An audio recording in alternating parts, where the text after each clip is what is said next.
Alae, tara dine mga kapokpok vlog sa bayan ng Agoncillo, Batangas, kung saan ipinagdiriwang at dinaraos ang ikadalawang Tawilis Festival. Kilala ang aming bayan ng Agoncillo sa pagpuproduce ng tawilis kung saan matatagpuan dito lamang sa Lawa ng Taal. Maraming salamat sa punong bayan at ina ng bayan ng Agoncillo, Mayor Attorney Cinderella Baliton Reyes.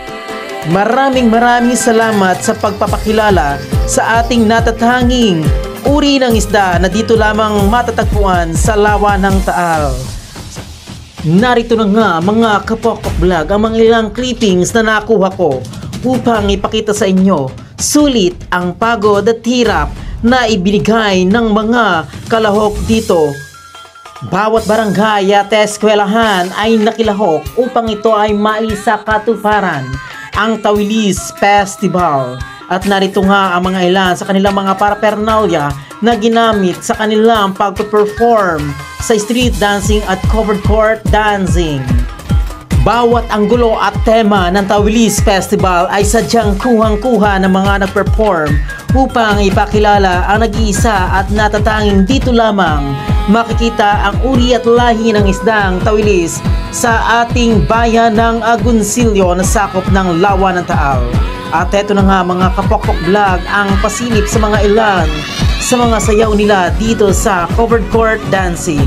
Maligayang panonood mga kapokpok vlog.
Maraming salamat sa panonood. Paki-follow and share Kapokpok Vlog.